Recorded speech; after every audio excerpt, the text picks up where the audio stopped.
दीनदयाल साहब, हादसे सिर्फ गरीबों के साथ नहीं हुआ करते, कभी कभी गाड़ी के नीचे अमीरों के बच्चे भी आ जाया करते हैं। क्या हुआ मेरी बेटी को? कुछ नहीं हुआ, सिर्फ उसके शौहर ने उसको घर से निकाल दिया है। जुर्म आपने किया और गुनहगार वो साबित हो गई आपकी वजह से। तो तुम क्या कहना चाहते हो? मैं उस भीख मंगे को अपनी बेटी सौंप देता? कृष्णा ना आज गरीब है ना उस दिन गरीब था जिस दिन आपने अपनी बेटी को डोली में विदा किया था। एक आपकी न परखने वाली निगाह ने पूजा को उसके पति और उसके प्रेमी दोनों की निगाह से गिरा दिया। ये नाती मुझे आपके विचारों, आपके ख्यालों, आपके बड़प्पन से। खामोश! तुम क्या मुझे यहाँ जलील करने आए हो? खुदा का शुक्र मनाओ कि आज बकरी ईद नहीं है, वरना कुर्बानी का जज्बा लेकर आता। लेकिन मजबूरी तो यह है कि हमारे यहाँ हराम जानवरों की कुर्बानी मंजूर भी तो नहीं है। लानत है।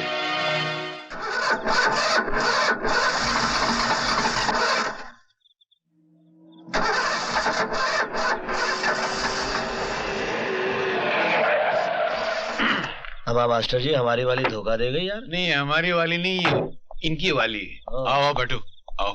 नहीं सर, मैं टैक्सी से चला जाऊंगा। गाड़ी बिगड़ गई। बैठो बैठो। अरे हमारा बस चले तो हम अपने हर वर्कर को एक गाड़ी दे दें यार। फिलहाल लिफ्ट दे दीजिए, गाड़ी वाड़ी बाद में दीजिए, बैठ जाना यार। वैसे मास्टर जी अर्ज किया है, एक दिन तो हमारे देश का ऐसा जरूर आएगा जब यहाँ का हर वर्कर अपनी बीवी बच्चों को गड्डी में घुमाएगा। ख्याल बहुत अच्छा है, शेर बहुत घटिया है।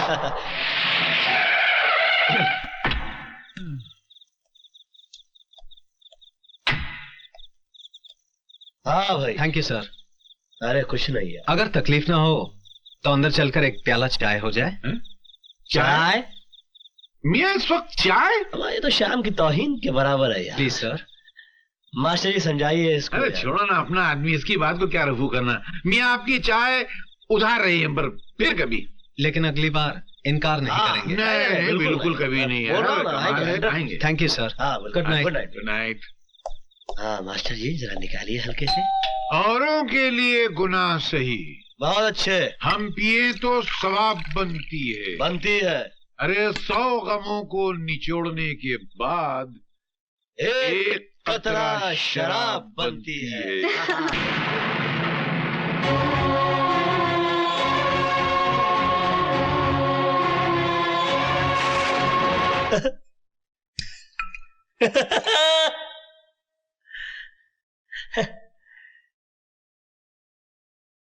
इस दुनिया में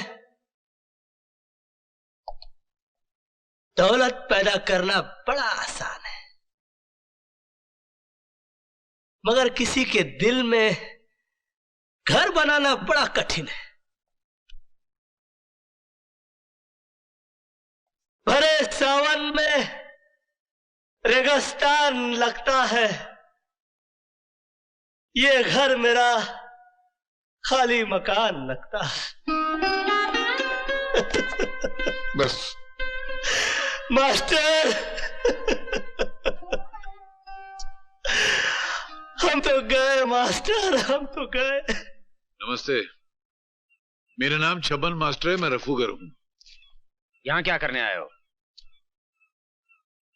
हुजूर, जिनकी सूरत अच्छी नहीं होती मैं उनको आईना नहीं दिखाया करता, मगर आज मैं खुद आपके सामने आईना बन के खड़ा हूं, ये मेरी मजबूरी है।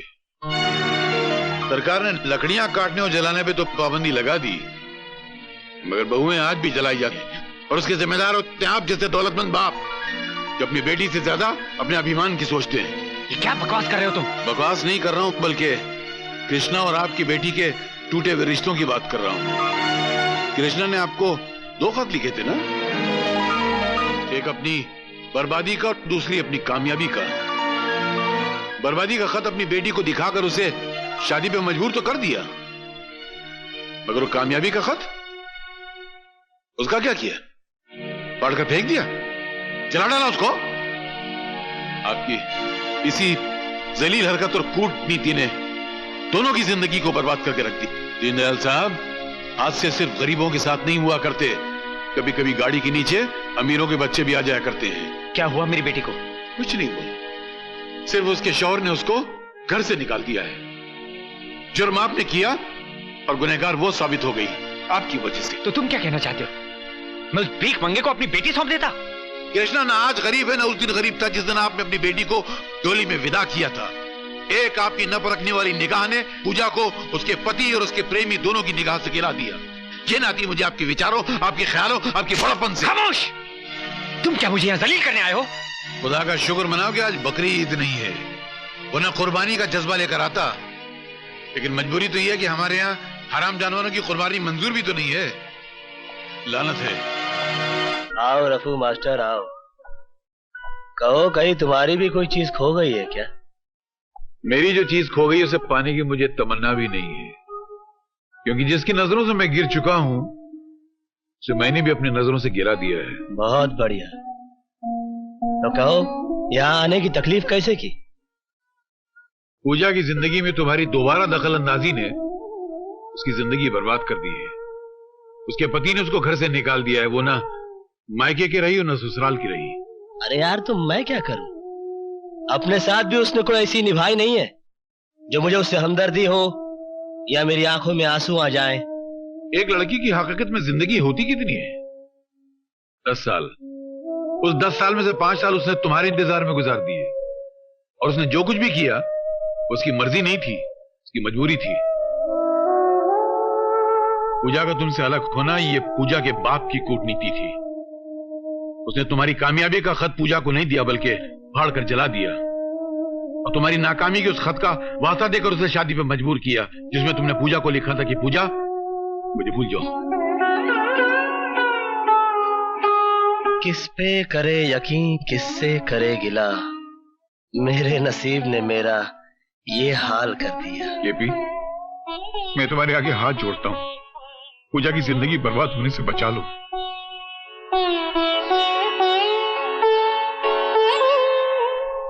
बेटे, कांच को आंच नहीं, तेरी सच्चाई आखिर अपना रंग ले ही आई। नहीं बाबूजी, मैं अपनी सच्चाई के बूते रिहा नहीं हुआ। मेरी रिहाई कराने के लिए आपकी बहू ने कीमत चुकाई है।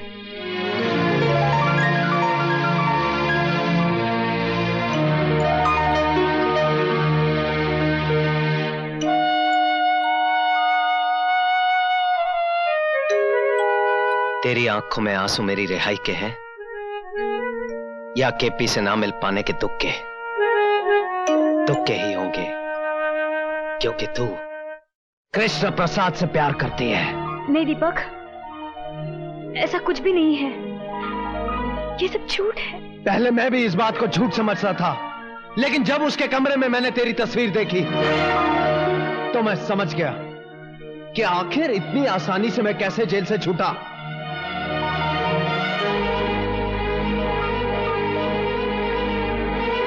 भरी पार्टी में उसका तेरा मुंह चूमना, मेरी गैर हाजिरी में माफी मांगने के बहाने तुमसे मिलने आना, मेरे विरोध करने पर मुझे जेल भिजवाना, ये तुझसे कृष्ण प्रसाद का प्यार नहीं तो और क्या है? मेरे जेल जाने के बाद तू उससे रोज मिलती जुलती रही, और जब उसका दिल भर गया तो मुझे रिहा करवा के तेरी नजरों में देवता बन गया। नहीं दीपक, ऐसा कुछ नहीं है, मेरा विश्वास करो। अगर ऐसा कुछ नहीं है तो फिर मेरे जेल जाने के बाद तू उसे मिलने क्यों गई? तुम्हें जेल से छुड़वाने के लिए। मुझे छुड़वाने के लिए बाबूजी भी थे। हाँ, लेकिन उनकी लाख कोशिश करने के बावजूद भी कृष्ण प्रसाद तुम्हें छुड़वाने को तैयार नहीं था। तो फिर तुम्हारे कहने से वो कैसे मान गया? ऐसी कौन सी वजह थी कि तुमसे मिलकर उसने मुझ पर लगाए हुए लाखों रुपए का गबन का इल्जाम वापस ले लिया? इसलिए क्योंकि तुम एक दूसरे से प्यार करते हो।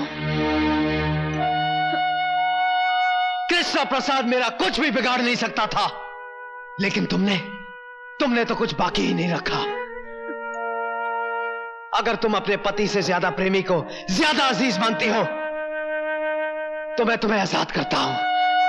जाओ, कृष्ण प्रसाद से शादी कर लो। दीपक, तुम जानते हो कि तुम क्या कह रहे हो? अच्छी तरह जानता हूं। तुम कुछ नहीं जानते। जिस बात को तुमने सर उठाकर कह दिया, वो बात मैं ख्वाब में भी नहीं सोच सकती।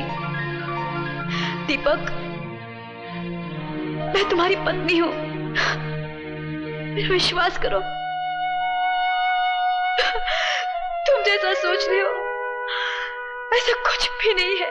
मेरा विश्वास करो दीपक,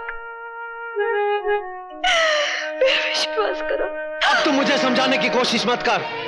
दीपक बजाज किसी दूसरे का गरमाया हुआ कंबल नहीं ओढ़ता। औरत तो वो है जो अपने पति के विश्वास को जिंदा रखने के लिए मर जाए। पति की गैर हाजिरी में किसी प्रेमी का कॉल पूरा करने वाली औरत पत्नी नहीं, कुल्टा होती है। और कोई मर्द किसी कुल्टा के मांग में अपने नाम का सिंदूर बर्दाश्त नहीं कर सकता।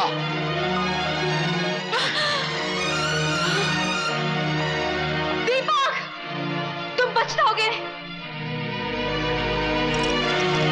इससे पहले कि मैं अपने आपे से बाहर हो जाऊं, दूर हो जा, दूर हो जा मेरी नजरों से। Get out.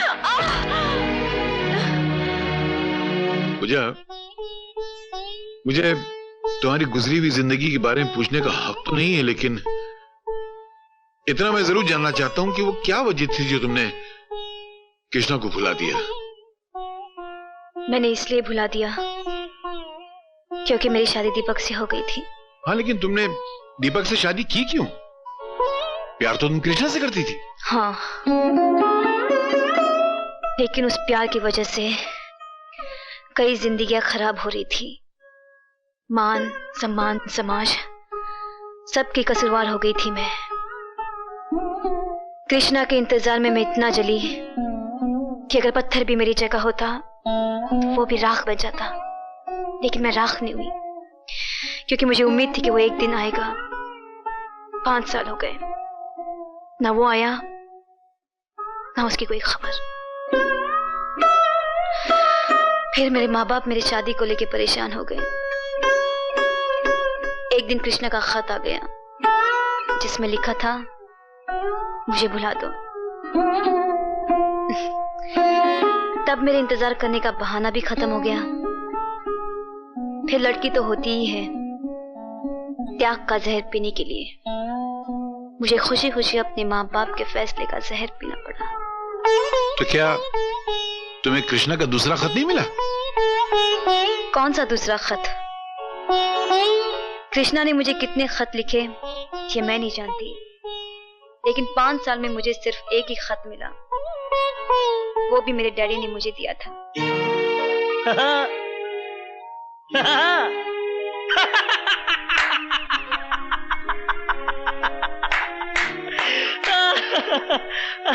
और तू मुझसे कहता है कि मैं इसके दिल में रहता हूं। कहां है वो इसका दिल जिसमें मैं रहता हूं? अरे ये पक्की हिंदुस्तानी है यार। हाँ, मैं इसके लिए कुछ भी कर सकता हूं। कुछ भी का मतलब समझता है? कुछ भी इसे देखता है, ये एक आंख से दिखती है, बहुत जालिम है। अच्छा बुरा कुछ भी नहीं दिखती। मैं इससे भी ज्यादा जालिम हूं। अरे पागल, अगर ये मुझसे प्यार करती तो चुप चुप के थोड़ी मिलती। एक रात में तुझे और तेरे घर वालों को लात मारकर केपी ग्रुप ऑफ इंडस्ट्रीज की मालकिन बन जाती। क्या कर लेता तू? मगर ये ऐसा नहीं करेगी। मालूम है क्यों? ये इंडिया है, इंडिया। यहां पर औरत दीवार से तो गिर सकती है मगर अपने मयार से नहीं। यहां पर प्यार मोहब्बत तो एक बार लोग खुल के कर लेते हैं, मगर शादी ब्याह बड़ा सोच समझ के किया जाता है। जात पात, ऊंच नीच, पीढ़ी सीढ़ी, खानदान पानदान, संस्कार कार, बैंक बैलेंस, हंट बंट शंट, बाबा जी का घंट, सब देखा जाता है साला। मगर क्या फायदा? इसके बाप ने मेरी इसके साथ शादी नहीं होने दी क्योंकि मैं नौकर था। कहा कि मैं अपनी बराबरी वाले से शादी करवाऊंगा। क्या? मेरे नौकर से शादी कर दी बुड्ढे ने। आज पैसे और शोहरत के मामले में मैं इसके बाप का भी बाप हूं। क्या कर लिया मैंने? हाँ, ये सुर्खी जो इसके मांग में सिंदूर बना के सजाना चाहता था, आज भी मेरे माथे पे मेरे नसीब की तरह सिमटी हुई। और तू कहता है कि ये मुझसे प्यार करती है? ये सिर्फ तुझसे प्यार करती है। शंकर की जटाओं में उलझने के बावजूद गंगा की तरह पवित्र और निर्मल है ये। मैं देख सकता हूं, तू नहीं देख सकता। तू विश्वास कर, विश्वास पर दुनिया कायम है। विश्वास ही ऐसी चीज है इस दुनिया में जो पत्थर की मूर्ति को भगवान बना देता है। बोल, तू विश्वास करता है कि नहीं? कृष्णा। हाँ? बोल। है? कृष्णा। तू करता है कि नहीं?